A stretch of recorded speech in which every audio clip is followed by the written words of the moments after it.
ഇതേപോലെയുള്ള ഒരു ബോക്സ് വെച്ചിട്ട് മുമ്പേ ഞാനൊരു പെയിൻറ്റിങ് ചെയ്തിട്ടുണ്ടായിരുന്നു. അപ്പോൾ ആ സെയിം ബോക്സിൻ്റെ ബാക്കി ഭാഗമാണ് കേട്ടോ ഇത്. ഇതിലും ഞാൻ പെയിൻറ്റിങ് തന്നെയാണ് ചെയ്യുന്നത്. വളരെ സിമ്പിളായിട്ടുള്ള ആർക്കും ചെയ്യാൻ പറ്റുന്ന പെയിൻറ്റിങ് എന്നൊക്കെ പറയില്ലേ, അതുപോലെയുള്ളൊരു സംഭവമാണ്. അപ്പോൾ ഇതിനായിട്ട് ഞാൻ ഒരു കളർ പെൻസിൽ എടുത്തിട്ട് ഇതിൻ്റെ പുറം ഭാഗത്ത് ഇങ്ങനെ വരയ്ക്കുകയാണ് കേട്ടോ. വരയ്ക്കാനായിട്ട് നമ്മൾ സ്കെച്ച് പെന്നൊക്കെ എടുത്തിട്ടുണ്ടെങ്കിൽ ഇതിൽ ശരിക്കും അങ്ങ് പിടിക്കുന്നില്ല. കളർ പെൻസിലാകുമ്പോൾ സംഭവം നല്ല രീതിയിൽ കിട്ടുന്നുണ്ട്.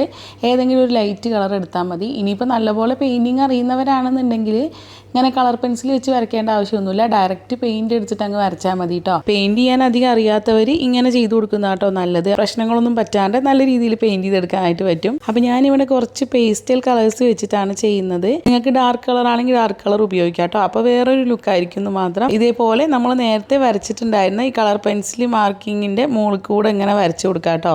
ഇത്തിരി അങ്ങോട്ടോ ഇങ്ങോട്ടോ മാറിയാലൊന്നും കുഴപ്പമില്ല, കാരണം കളർ പെൻസിൽ നല്ലപോലെ കാണുന്നൊന്നുമില്ലല്ലോ. അപ്പോൾ ഇതേപോലെ ഒരു 3-4 കളർ വെച്ചിട്ടാണ് കേട്ടോ ഞാൻ വരച്ചു കൊടുക്കുന്നത്. നിങ്ങൾക്ക് വേണമെങ്കിൽ ഒരേ കളർ യൂസ് ചെയ്യാം, അല്ലെങ്കിൽ ഓരോ ലീഫിനും പല പല കളർ യൂസ് ചെയ്യാം. അങ്ങനെ എന്ത് വേണമെങ്കിലും ചെയ്യാം കേട്ടോ. പിന്നെ ഇതിൽ ഞാൻ കുറച്ച് ഡിസൈൻസ് ഇട്ട് കൊടുക്കുന്നുണ്ട്. ആദ്യം ഞാൻ വിചാരിച്ചത് ഇങ്ങനെ സ്ട്രൈറ്റ് ആയിട്ടുള്ള ലൈൻസ് ഇട്ട് കൊടുക്കാമെന്നാണ്. അങ്ങനെ കുറച്ച് ലൈൻസ് ഇട്ട് കൊടുത്ത് കഴിഞ്ഞിട്ട് പിന്നീട് ഞാൻ അത്ര സ്ട്രൈറ്റ് ആക്കിയില്ല കേട്ടോ. സ്ട്രൈറ്റ് ആക്കാണ്ട് ഇട്ട് കൊടുത്തപ്പോൾ ഒന്നും കൂടെ ഭംഗി തോന്നി. അപ്പോൾ പിന്നെ എല്ലാത്തിനും ഞാൻ അങ്ങനെ തന്നെ ഇടാമെന്നങ്ങ് വിചാരിച്ചു കേട്ടോ. ഈ ഡിസൈനിങ് ഒക്കെ നമ്മുടെ ഓരോരുത്തരുടെ ഇഷ്ടത്തിനനുസരിച്ച് മാറ്റാം കേട്ടോ. എല്ലാത്തിലും ഏകദേശം ഒരേപോലെ ചെയ്ത് കഴിഞ്ഞാൽ നല്ല ഭംഗിയായിരിക്കുന്നു മാത്രം. വലിയ കാര്യമായിട്ട് വരയ്ക്കാൻ അറിയണം എന്നൊന്നുമില്ല ഇതുപോലെയുള്ള പെയിൻറ്റിങ് ചെയ്യാൻ. വെറുതെ നമുക്ക് ഇഷ്ടമുള്ള പോലെയൊക്കെ അങ്ങ് ചെയ്ത് കൊടുത്താൽ മതി കേട്ടോ. ഞാനിപ്പോൾ അങ്ങനെയാണ് ചെയ്യുന്നത്. അപ്പോൾ ഈ പെയിൻറ്റിങ് എങ്ങനെയുണ്ട്, എല്ലാവർക്കും ഇഷ്ടമായോ? അപ്പോൾ എല്ലാവരും ഒന്ന് ട്രൈ ചെയ്ത് നോക്കണം കേട്ടോ. പല പല കളേഴ്സ് വെച്ച് ട്രൈ ചെയ്യാം. വൈറ്റ് ക്യാൻവാസ് ആണെങ്കിൽ അതിലും ട്രൈ ചെയ്യാം കേട്ടോ. താങ്ക്